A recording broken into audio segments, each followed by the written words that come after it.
हंसाना राजपाल यादव का हुनर है, लेकिन उनकी निजी जिंदगी की कहानी इस वक्त काफी गंभीर मोड़ पर है। आज वो तिहाड़ जेल की सलाखों के पीछे हैं, लेकिन ये सब रातों रात नहीं हुआ है।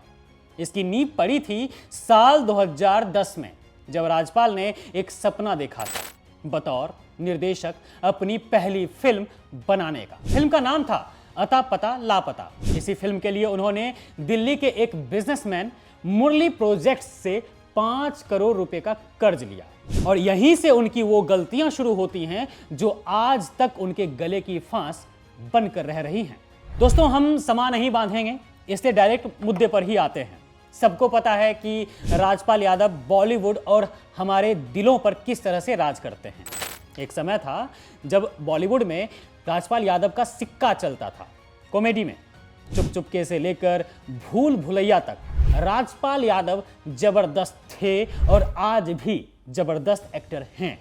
लेकिन कुछ गलतियां, या फिर यूं कहें कि कुछ बेवकूफियां उन पर ही भारी पड़ गई।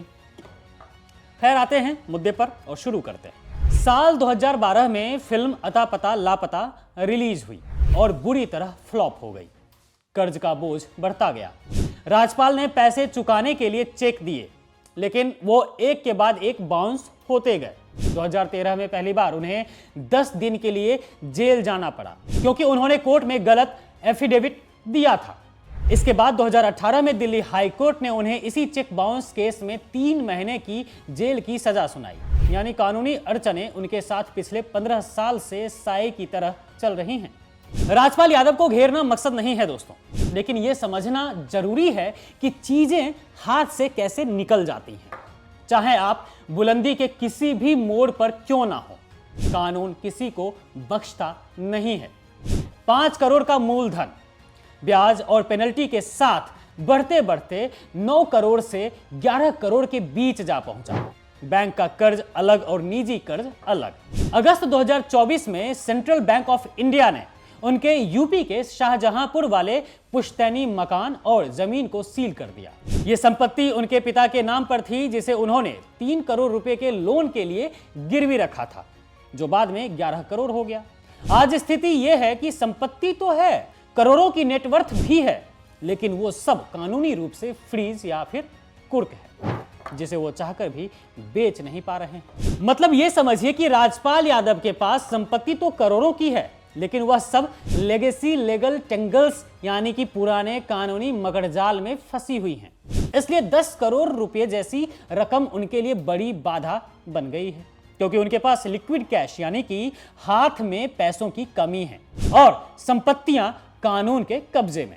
अब बात करते हैं ताजा अपडेट की। 5 फरवरी 2026 को राजपाल यादव ने एक बार फिर दिल्ली के तिहाड़ जेल में सरेंडर कर दिया। कोर्ट ने उन्हें 25 से ज्यादा मौके दिए थे कि वो पैसे चुका दें, लेकिन बार बार वादा करने के बावजूद वो रकम जमा नहीं कर पाए। कोर्ट ने इसे अदालत की अवमानना और भरोसे का टूटना माना। 12 फरवरी 2026 को उनकी जमानत पर सुनवाई हुई। उनके वकील ने दलील दी है कि वो अब तक 2.5 करोड़ रुपए चुका दिए हैं और बाकी के लिए समय चाहिए। लेकिन दिल्ली हाई कोर्ट की जस्टिस स्वर्ण कांता शर्मा ने सख्त रुख अपनाते हुए कहा कि सेलिब्रिटी होने का मतलब ये नहीं है कि आपके लिए नियम और कायदे और कानून अलग होंगे। कोर्ट ने कहा कि यादव ने कई बार वादा करने के बाद भी पैसे नहीं लौटाए, इसलिए वे अब तिहाड़ जेल में सजा काटेंगे और अब उन्हें कोई राहत नहीं मिलेगी।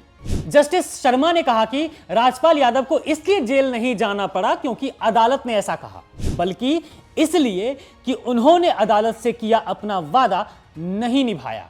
कोर्ट ने बताया कि राजपाल यादव ने कम से कम 2 दर्जन मौकों पर पैसे लौटाने का आश्वासन दिया था, लेकिन वह विफल रहे, जैसा कि हमने ऊपर भी बताया आपको। इसलिए मामले की अगली सुनवाई 16 फरवरी 2026 के लिए निर्धारित की गई है। तब तक उन्हें जेल में ही रहना होगा।